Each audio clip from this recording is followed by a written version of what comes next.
Welcome to the Extra Attack Puppet Theater, an absurd retelling of events meant to rectify the fact that we lost half an episode of audio recording. The next morning, me and the gang woke up and split. Me and Jackie Boy decided to swing by his office and get a feel for how bad things were. I knew it wasn't a great idea to be snooping around my place with our necks on the line, but I had to see if we can recover some of the gold from the safe. Besides, I still need to pay off the layaway for my gun. Me and the would-be detective made our way to his building after getting a heads up. It's safe now, but you gotta move quick. Using my incredible acrobatic prowess, I was able to sneak my way up and into Jack's building and make my way up to his office. The place was tossed, but I did manage to find some of the coin that was left behind. Meanwhile, down below, I checked in on some of my neighbors, Mr. and Mrs. Tibbs. I made sure they were safe and threw them a few gold to stay someplace away from home, since I expected Goldfang to be the type to burn down the whole garden to clear out a few weeds. If anything happened to that sweet old couple as a result of my involvement in all this business, I don't think I'd be able to live with myself. Besides, I think they'd enjoy a night on the town. What'd you say, young man? What? Oh, right. I forgot you can hear me when I do these things. Back in the building, I was able to sneak my way down expertly and pick up my parcel I left on the ledge the last time I was here. I was sitting on a small fortune and needed a place to stash it. After silently getting back to the alley, I signaled for Jack, and we headed off toward Captain Richter's. Chapps and Eira decide to take a little of the heat off themselves by changing their look at a shop known as Gideon's Garb. Welcome to Gideon's Garb. How may I help transform your fashionable sensibilities today? We're looking for some new clothes. I'm looking for something a little more, inconspicuous. I'm looking for something with not as much blood. Right, well, for you, how about this?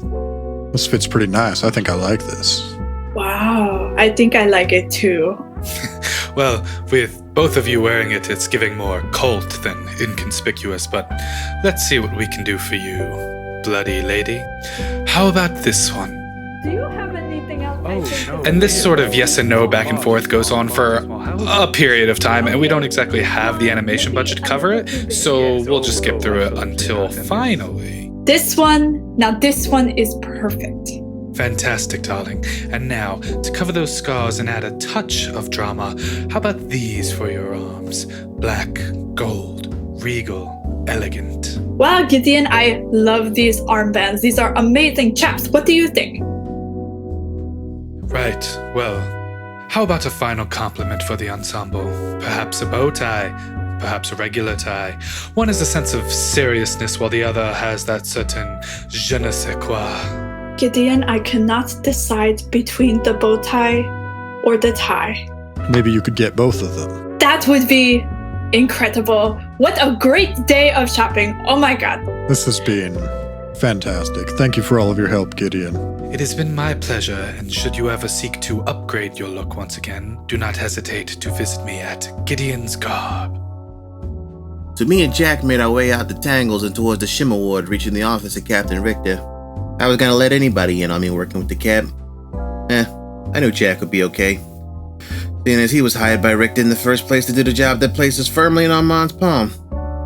I gotta say, I was pretty surprised to learn that Thrush had thrown his hat in with the captain. Never seemed like one to be picking sides, least of all the right one. At this point, though, I was beginning to see the benefit of being in cahoots with somebody who didn't already have a shovel handy to dig your grave. Who knows, maybe this was the right move to be making.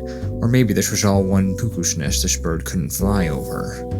Me and Hardname laid it all out for the captain, and the captain laid it back in return.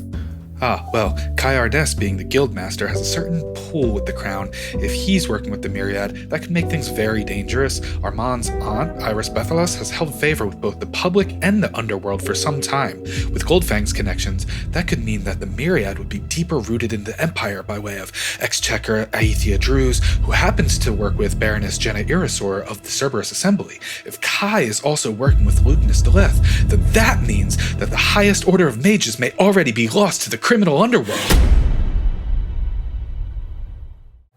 Right, well. The Capt slipped me a sending stone, and just like that, me and Jackie Boy became the wind. I should mention, we didn't literally become the wind. It's more of a euphemism to say that we made ourselves scarce and...